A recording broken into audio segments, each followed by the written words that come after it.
Hello everyone and welcome to PokerStrategy.com. I'm Boomer and this is the first in a three-part series that I have called the 3 stages of Minbet. I was going to call it the 3 stages of hell, but as I'm sure as our more sympathetic German viewers might know, I've been watching England play international football for 20 years and I'm pretty sure that that's one of the 3 stages.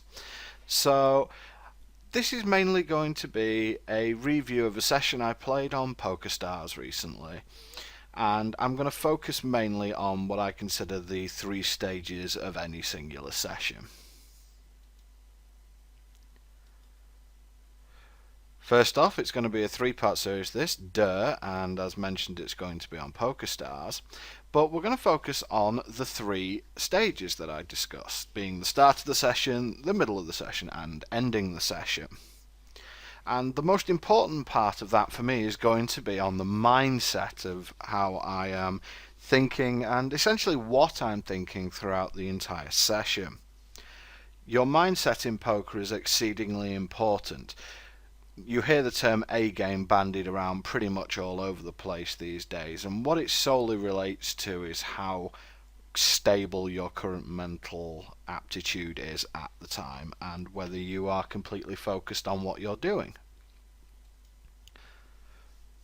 So what are we going to focus on in this first episode? We've already discussed getting on the correct tables in the correct positions in Logic Knot episode 5, so I'm not going to go too deeply into that. Just suffice it to say that I'm going to be looking mainly to get the looser, more aggressive players on my right, hopefully some loose passive players as well, and the tight passive players to my left. Also, I'm not going to go over setting up my HUD. That's already been done to death in Logic Knot episodes 7 and 8. If you want to know how I would set up a HUD for these situations, you can look at those videos as well. But what I'm mainly going to focus on in this episode is starting up at a table, gaining your reads on the table, and essentially settling in and building a session up. And we're going to sort of move into the session, and I'm going to stop the action at a point where I feel like the session has begun really rolling and I can now take advantage of what I have learned in the opening parts of the episode. Or indeed, is the session going so badly or so well that I may feel like I'm off kilter one way or another. In the second episode, we're going to focus on the middle of the session, and that's when I'm going to have settled in, hopefully start applying some of the techniques that I've seen, some of the reads that I've already taken, to maybe alter my play a little bit and take advantage of the weaknesses of some of the players I find at the table, or even if the players are turning out to be better than I thought they would, maybe even moving table at this point. There's nothing wrong and there's nothing shameful about recognising that there's no profit to be made on a table that you're on and going on to another table. Far too many players that I have seen play will just play at tables where there is absolutely no edge, and if that happens, then all that's going to happen is everyone is going to lose to the rake and no one's going to make any money. One thing to focus on once we're settled into the episode is what's happened so far. What's our image at the table? Do we have a strong image? Do we have a weak image? Are we running well? Are we running badly? Is this just a completely normal session and we're just now into the rotation of the grind? That's something we've got to look at. And very, very important thing to do in mindset is making sure that we're staying in the moment and not dwelling on what has already been. And if something bad has already happened, well, that's basically what we've got to do in the middle of the session. And the final episode is going to be something that a couple of people have asked me for, I'm aware of. We're going to, number one, know when it's time to wind up the session. Generally, you're going to have a pretty good feel of how your mental capability is for handling sort of long sessions. I know personally that my play starts deteriorating after a sort of, I would say, 50 minutes to an hour mark. At that point, I would feel like, certainly in an online situation, I would have to remove myself from the game. It wouldn't have to be for too long, maybe 5 minutes, 10 minutes at the most. Just remove myself from the game, do something else, let myself calm down and recharge, and then get back up into the session. It's very, very difficult to go for 2, 3, 4 hours and maintain your A game all the way, especially when multi-tabling online. Live, it's a little bit different on that side, because whereas in online play, this session that I played here, which was about an hour long-ish, contained almost 300 hands. If you're playing live, you're going to be lucky to get 30 to 35 hands in per hour. So I'd imagine that your mental ability to keep going is going to be extremely long for a live session. You can probably go for 5, 6 hours without doing much more than ordering the odd drink. One important thing that you have to do is recognise if you're tilting. Now, it can be positive or negative tilt. It could be a case of you've won a lot of money early in the session, you've run really hot early in the session, and then maybe you lose a hand and you think about, oh, should I protect the win? The moment that you start thinking about how much you're up and down in the session, you should just end the session right there, because at that point you're going to be more focused on protecting what you have rather than playing an A game or your A game and making the correct move at the correct point, even if it's fairly high risk. And obviously it doesn't help to play when you're screaming and throwing things either if you're on tilt. So make sure that we recognise those points. And the final part, which is probably going to be the main body of that third episode, is going to be a session review that I do in Hold'em Manager. It is important to recognise when you may have made a mistake at a table, or even made a good play at a table, but beating yourself up about it or patting yourself on the back, etc., while you're playing is taking you out of that moment. So it's much better in my eyes to do an honest review after the fact rather than try and review it while you're playing hands at the same time. And this will also give you a little bit of insight into how I personally would review a session, rather than maybe some options that some people follow, which should basically end up being look at the biggest hands and see if there was any mistakes in there, or look at your showdown statistics and form an opinion from there. I tend to go a little bit deeper and more into individual hands. Still, that's the introduction done for this episode, and we can now move into the live action. So we're into the main part of the session now, and let's just have a look at the two tables round us. On the left hand table it looks like I've got two fairly weak players in the positions next to me. I would prefer to have Wes, who's on the left table to my left. I would prefer to have him to my right, but I can't really have everything. And the other three at the table are currently unknown to me at the moment. I'm just going to bet out here with my 4-3 suited. Don't anticipate either player having an ace here, so it's at least made the decision for them a little bit difficult, and I've obviously got draws if something goes wrong. You'll notice that I already have about 30 hands on each of these tables. Unfortunately, that's due to the fact that I've been beta testing Hold'em Manager 2 and was hoping to have that in use as my HUD for this episode, but unfortunately there were some problems with the HUD at the time, so I had to revert to Hold'em Manager 1. So obviously while the tables were going, I was messing around with my Hold'em Manager settings. So unfortunately that's not the best way to start a session, but once I got Hold'em Manager 1 up and running, so I've got the HUD and everything else ready to go. On the right hand table, the only person who I've labelled so far is Vemisin, and he seems to be a loose passive player. Kuroslave, I think he's a reg, plays an awful lot of hands, but he's playing fairly tight at the moment, so I'm just going to note him as such. He may well turn round and be a perfectly decent tag lag tag, but at the moment he's playing pretty snug, so I'm going to mark him as such.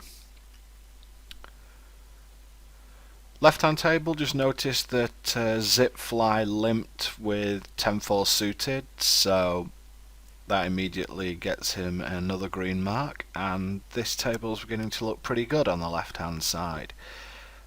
Once again, the right hand table doesn't look quite as good. It looks like there's at least 2 or 3 other taggy players. It may even be more. So I'm going to have to watch myself a little bit on these tables, because 1 or 2 players entering or leaving could cause the table to suddenly become pretty much unplayable. You have to remember that at 2-4 you're paying about 2.5 big bets per 100 in rake, so you do have to have a distinct advantage over your opponents in order to consider a table worthwhile. And having a table of 4 sort of tag / lag tag players and 1 sort of semi-fish is probably not going to be enough. A7 suited, very easy raise from the button here, and we flop a really nice draw. Now, the turn's not a very good card for us overall. Yes, it gives us a gut shot to go with our flush draw, but with our opponent peeling the flop like that, it's going to be very difficult for him to actually have a hand that's completely missed at this point. There's only really sort of 7-8, it's not even 7-8 of hearts, because we hold the 7 of hearts, so there's only really sort of 8-9 of hearts, which is completely missed. So I don't really feel there's a huge amount of value in betting at this point, so I'm going to take the free card here on the turn. I don't imagine my opponent folding, and there's not really any value in an ace with little to no kicker at this point. River's a 6, and I just decide to fold at this point. There's just not enough hands that I beat here. I beat sort of Queen 8 of hearts, 8-9 of hearts, and that's pretty much it. So I'm just going to let the hand go now. Kind of an important role to realise when you are drawing very thin, and not to just completely barrel just because we have ace high and quote unquote have to protect ourselves. At that point it's pretty obvious that we're drawing. King Jack off is a really easy isolation raise. It looks like this Jacko 4-7 is turning out to be a loose and passive player, so I am going to treat him as such. Interesting decision on the flop here. We are 4-way, the flop is deuce deuce 4, 2 loose and passive players. I do not expect to get any folds at this point in time. So if you think about it, if each player folds 30% of the time to a flop bet, then all 3 of them are going to fold somewhere around 3% of the time. And also, given the fact that I don't really have value in my hand and it's going to be almost impossible to win this hand unimproved, I am going to go ahead and check back on the flop here. If the flop was a little bit more conducive to a raiser, I would probably go ahead and bet. And if I had a much better hand for value, like say I had ace king here, I would bet for value. But I just can't see that many hands that are going to let go consistently. Alright, they might all have sort of 6 out-ish style hands, but I think that it's very close and very debatable whether we're going to get anyone to fold on the flop there, and the turn and river just become way too difficult for us for the most part here, and there's no point in me betting again on the turn there, and I fold the river. So maybe a little bit of a talking point there. If the flop was suited, I definitely think it's a check back, but because it's dry, maybe you can argue for it that the players might be more conducive to folding, but I honestly think that certainly with loose passive players, I'm going to have to fire probably 3 barrels to win the pot there, and my equity just isn't that good against even 3 random hands there.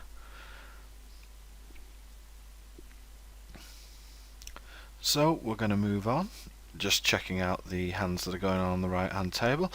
Interesting hand from Vermissin there. He decided that raising pocket aces at any point in the hand was basically not worth it, so he just called down very passively with a pair of aces.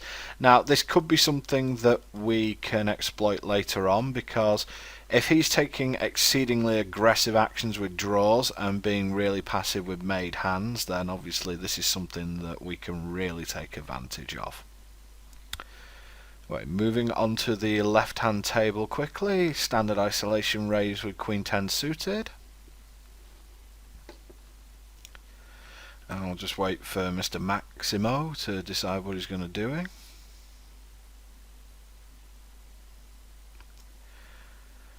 Is the slight problem with two tabling that if you get someone who's playing 5 or 6 tables, then you can end up with a rather slowed down game. But we've flopped top pair, and this is very standard bet all the way for value. There's no need to stop betting at any point here, and we take the pot down. So nice and simple pot there, and think that most of you will be fully aware of how to play that situation. I don't fold anything suited heads up in a big blind versus small blind situation unless I'm against someone who's really weak and tight, but on this occasion I don't really flop anything to fight back with, and paired boards generally aren't the best type of boards to fight back on, because ace high and pairs are just not ever going to go anywhere, and a lot of players are going to be very suspicious when you raise them on that sort of board. If I had a hand such as 8-9 with one of the suits on 8-9 suited in one of the cards on the board, then maybe I could consider making a play there, but I think with the hand I had, it's just a very simple fold. I might fold some of the worst offsuit hands there, as you will have noticed in my big blind defense video, but unless the play in the small blind is either really good or really tight, I'm not going to be folding anything suited in that situation.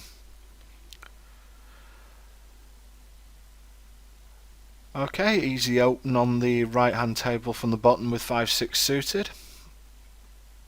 We flop absolutely nothing, but I'm going to continuation bet. Now this is fairly interesting. Our opponent he's passive certainly, and he may not be that loose, but he's certainly passive. So against a passive player in this situation, I'm happy to just go ahead and bet fold the turn for value here, rather than checking and trying to induce some sort of bluff. Whenever you're against a passive player, I generally like to take the option which allows me to get immediate value and then check behind the river, rather than check and try and induce some sort of bluff. It generally falls to logic that you just don't want to try and induce bluffs from players who are not inducible. My plan was to check behind the river this situation. However, I'm going to go ahead and bet for value, and he raises, and I'm going to put my hand in the muck here. I just don't think there's any way that I'm going to be good anywhere near enough of the time there, and I will mark that hand for review a little bit later, because obviously I want to make sure that my assumptions are correct. I've just paused the action to look at the action on the left hand table. This is extremely close with ace queen offsuit, mainly because the 3-better's really passive. I would fold ace jack offsuit here and not really feel too bad about it. I would cap ace queen suited definitely. So this hand's a little bit in the middle really, but I'm going to go ahead and cap. I think that it's probably okay to do so here. Hand I'm really worried about is kings, because obviously I hold an ace and a queen, so that reduces the number of combos of aces and queens. And the flop's pretty much a nothing flop, but I'm going to go ahead and continuation bet. And I get called, and I'm going to bet once again, essentially looking to check back the river here, and we have a bit of an unfortunate situation here where he bets out.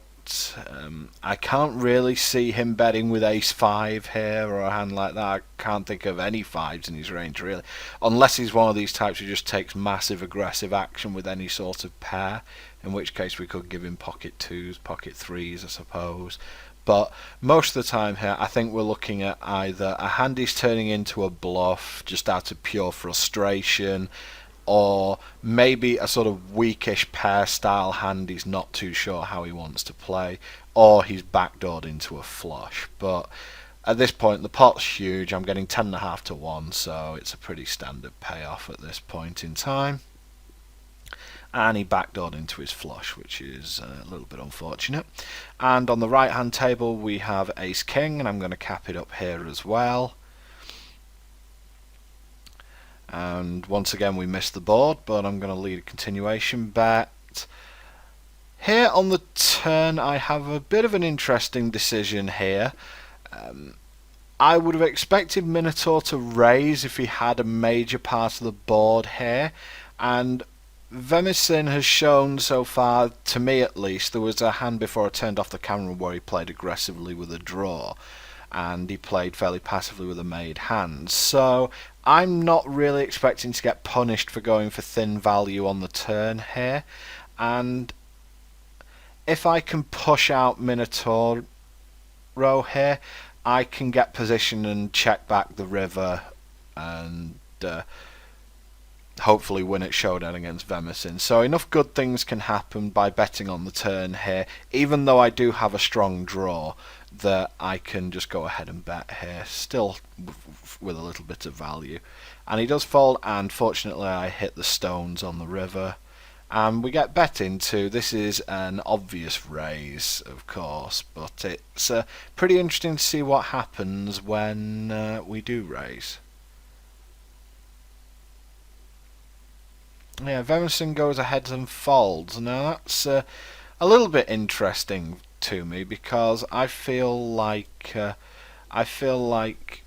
that means he's either chasing exceedingly light, or he might have had a hand like ace-8 or something like that there, that he decided that I probably wouldn't raise the river without a flush there, or maybe a set or something like that. So it would have been interesting to see what he had at showdown, but I'm not really giving him too much credit for being able to fold a hand like 2-pair, so it's at least something for me to look out for. Maybe, once again, aggressive action didn't really mean a lot from him. Jack 10 on the right hand table. This for me is a pretty standard 3-bet if you're going to 3-bet out of the big blind. I hit, once again, a pretty nothing flop. I'm hoping to get a fold here for the most part, but he calls. And I've got an interesting decision on the turn here. Now, I have potentially, if he has a hand like an 8, I have 10 outs as long as he doesn't have my kicker matched.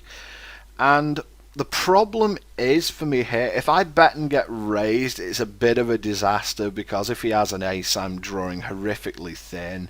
But he could also be semi-bluffing a heart draw, and which I might have 10 outs against, and we end up in a little bit of a levelling war going on here. So I decided to take a little bit of I don't know if I'd call it an unorthodox line. It's mainly a line designed to protect me from essentially getting owned in this position, and I decided to check back the turn here.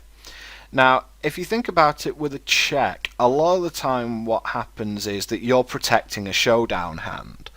Let's say a lot of people might check behind with either a weak 8 here, or even a pocket pair of some description, because you don't want to get blown off your hand, and you want to try and induce a bluff from someone who you see as a fairly aggressive player.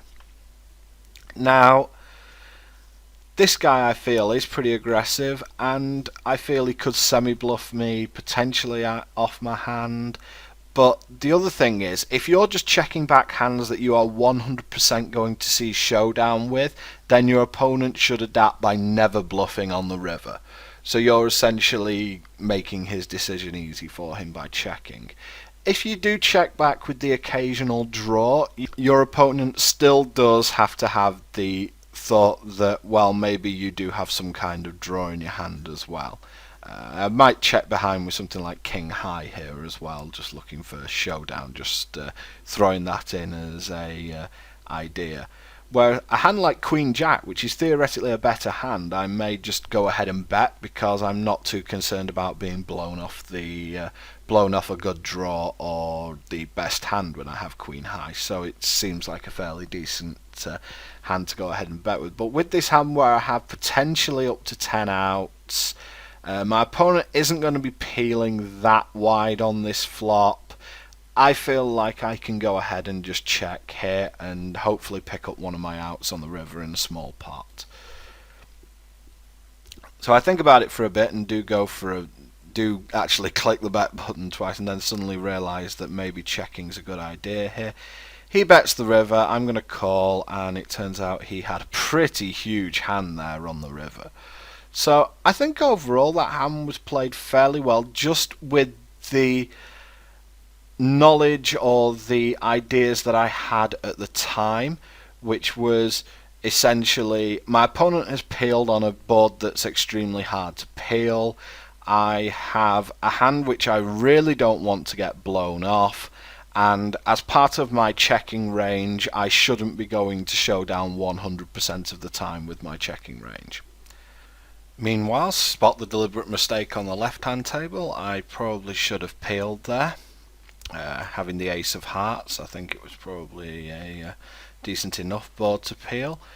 King Jack on the right hand table, this could be pretty much anything. 7, 8, 5, 7, heart draw.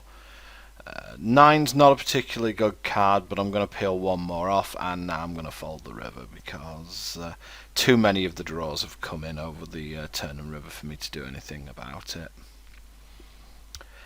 And left hand table, King 10, I'm going to peel 1 and fold the turn when my opponent caps.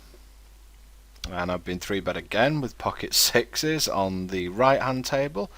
Just going to pause the action here. You can see that I've already called the flop. There's plenty of ace highs, king highs that I beat at this point, so I'm not horrendously concerned about being beat here. However, I don't think I can go ahead and raise for value.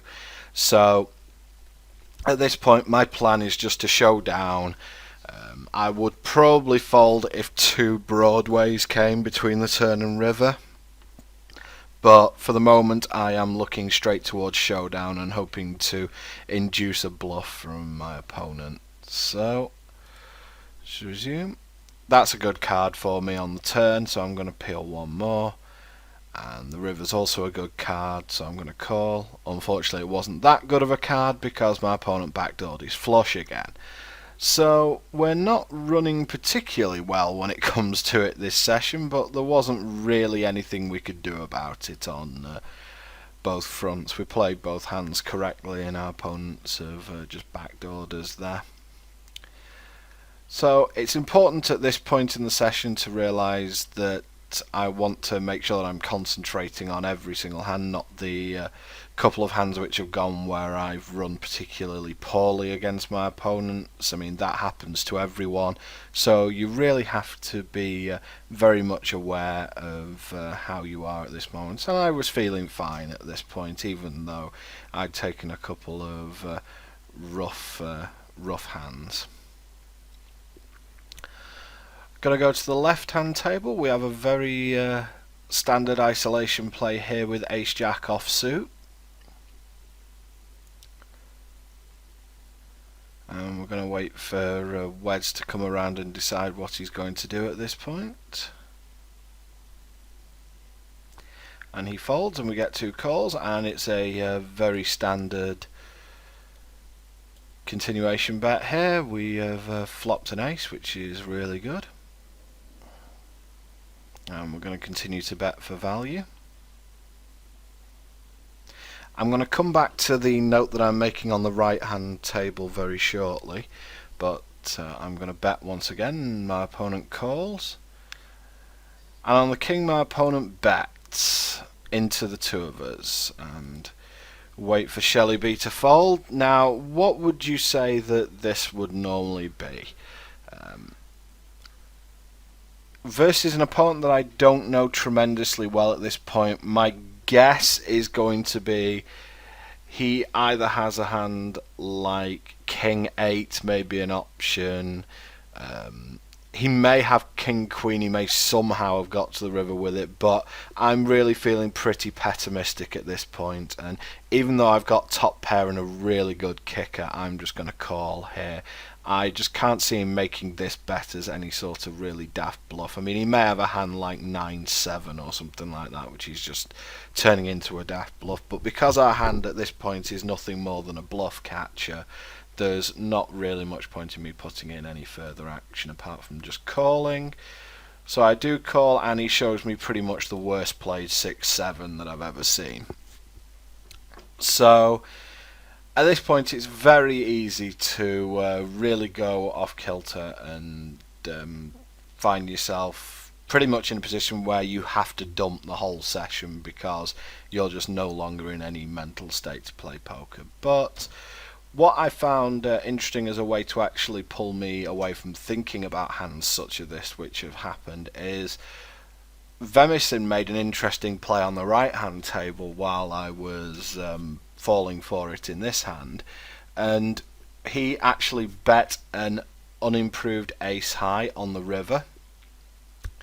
Whether it was for value or as a bluff, I have absolutely no idea, but it certainly was not as a it certainly was not a standard bet, so I have made a note on him to make sure that I monitor him in the future, and I flop a straight on the left hand table, and as is the case with these things, get absolutely no action.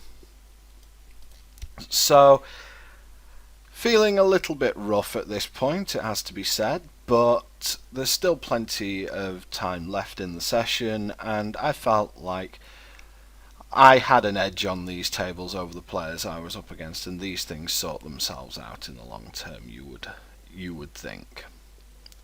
This is the first raise that I've seen from Azure Caper,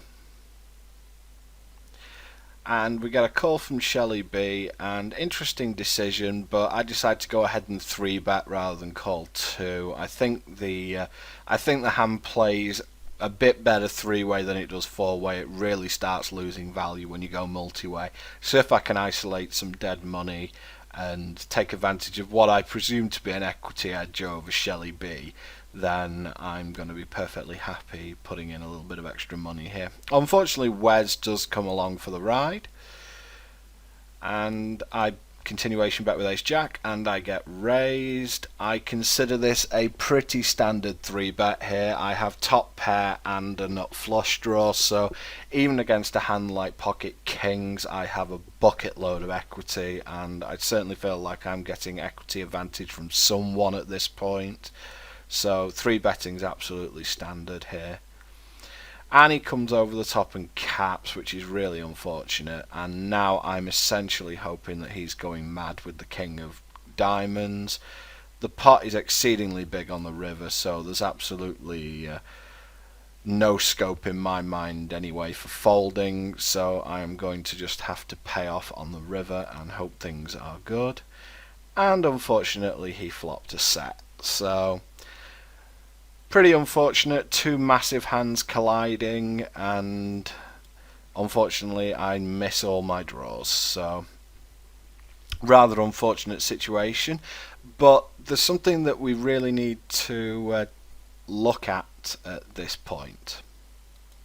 I have basically just shipped about 20 bets in somewhere in the region of 10 hands, so it's going to be very easy at this point for you to sort of throw your hands in the air and just say, oh, the whole world's against me kind of thing. And the fact is that most situations in Limit Hold'em are not going to be horrifically cut and dry. Now, yeah, okay, I've not run too well at this point in time, but that doesn't mean that... Who am I going to get mad about? I can't really get annoyed at my opponents for flopping sets. I mean, that's not really their fault. And who else am I going to get annoyed at? Stars' random number generator. There's really no point in getting annoyed about something that you have no control over. So I am perfectly content at this point to just keep going, and as long as you have the bankroll for the situation, you really shouldn't be upset when you start running that little bit badly. Right hand table, we've got a fairly standard hand here with King Queen. I was planning on getting to showdown against my opponent when he raised, because this board just is way too conducive to sort of the single spade style bluff. I certainly would not have folded before the river, but that's obvious because I have the king of spades. But even if I didn't have the king of spades, I would certainly have seen the river and then seen what developed. At this point, he's raised me on the flop, and then he checked to me with the nine of spades appearing on the turn, and check and basically tank calls. And on the river, he's just going to fold here. So a little bit interesting to see what he had. He might have had something like a 5. He may even have been raising a 2 or something along those lines.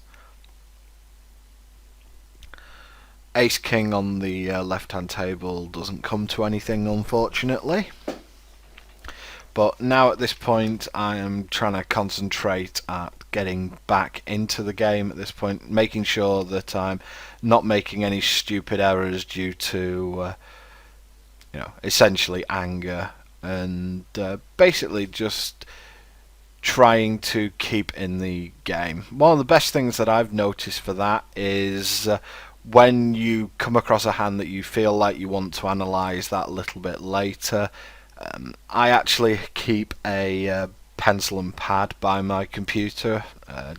Showing my age again here, but I actually keep a pencil and pad by my computer, just so that I can note down immediately which hands I want to see later. You'll notice that I don't have any of the previous hands displayed on my Hold'em Manager layout, which is probably a bit of a leak in my HUD. I should probably fix that.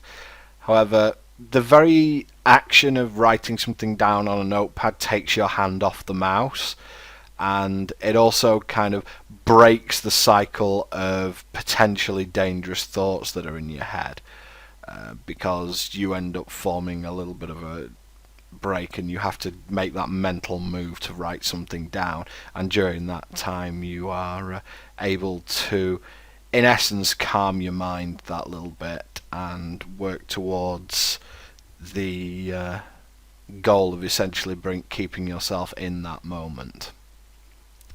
So once again we are looking at a hand between Kiroz and Vemsin, and Vemsin made a decent bet on the river with his king 10 there,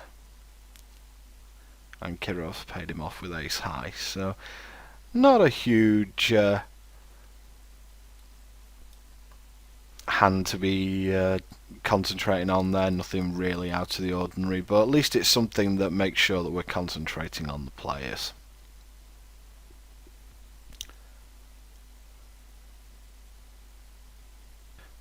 Very interesting hand that we just saw on the right hand table there. Fram 3-bet with 10-7 offsuit, and Minotaur decided to slow play all the way with his trick queen. So got a bit of a read there that Fram move is loosey-goosey, shall we say, and with that said, I hate this open raise with ace deuce off. If that's the case, the odds of me being 3-bet are just far too high, and I should probably limit myself to somewhere in the region of sort of ace 7 offsuit or somewhere around there. Vemison goes ahead and donks here, and this is where I have actually put a note on myself saying potential passive tilt question mark. If I had been paying stellar attention at the table, which I'm honestly not sure I was at this point, I may have been taking a note or something on my pad and I missed the previous hand, I would know that Fran's 3-betting range is not exactly stellar, and with the current knowledge that we already have about Vemison, who is basically someone who plays draws and nothing very aggressively and plays a bit more passive with his made hands, then the correct play in this situation is actually to raise to try and push out Fran Merv in this big pot and maybe isolate ourselves with the best hand. However, I wasn't paying as much attention as I probably should have, I don't think. So I was giving Franmer's 3-bet a lot more respect than it deserves, and I was counting my outs more than actually paying super close attention to the table. So that's a slap on the wrist for me on this one, because I really wasn't paying the attention that I should have been. And this is actually a very, very simple raise, even though we have essentially a gut shot, no backdoor flush draw, and just ace high in a 3-bet pot. It sounds counterintuitive, but given what we know about these players, it's a very, very simple play to make. Of course, Franmu could have something like 10-8 offsuit, but given what we know about the players, and given the really not a huge amount of risk we're taking to try and get the pot heads up, I think that a note on myself saying passive tilt ? Is certainly the case here. I think peeling is probably the worst of the 3 options, and I decided to give Franmer's 3-bet a bit of probably a bit more respect than it deserves and fold. But if given the fact I hadn't seen the previous hand, I think in full, I think that was probably the second best option. At least it shows you, even with someone with 3 hands at the table, you can get reads on them. And Franmu did raise the turn there, and is obviously beaten by the backdoor gut shot, because that's how Stars likes to do things. And he had ace queen of diamonds that he raised the turn with there, so he obviously was very high in his range, and he's not folding that to my raise on the flop. But it certainly means that our read on Vemisin's accurate, and given what we'd seen the previous hand, that was certainly something that I should have maybe been paying a little bit more attention to. And it's something to keep in your mind, that not playing your A game or tilting doesn't necessarily mean that you're going mad and you are smashing the raise button everywhere and you're throwing stuff, etc. It can also mean that you pass up razor thin, or in that case not so razor thin, opportunities for value in favour of taking essentially a weaker option. And you have to really look out for these things, because they're not immediately obvious, because there was a logic trail in that. I raised under the gun and got 3-bet, and now I'm in the middle on a board where I essentially have a dominated ace high and a gut shot. So it made sense, but it wasn't entirely correct. Anyway, I am going to wrap up this episode here, and we will move on to the middle of the session next time, when we try and recover a little bit from the start we have had. And overall, I think that aside from that last time where I can really slap myself on the wrist for making a bit of a poor play, overall it's mainly been slightly bad running, and the play that I've made has overall been okay. Not too much to go into a review, but there'll be certainly something there for us to review, and hopefully things will pick up a little bit next time. We can start using a few more of these reads that we have amassed. So until next time, guys, this is Boomer for PokerStrategy.com. I look forward to your comments in the forums, and I will see you next time.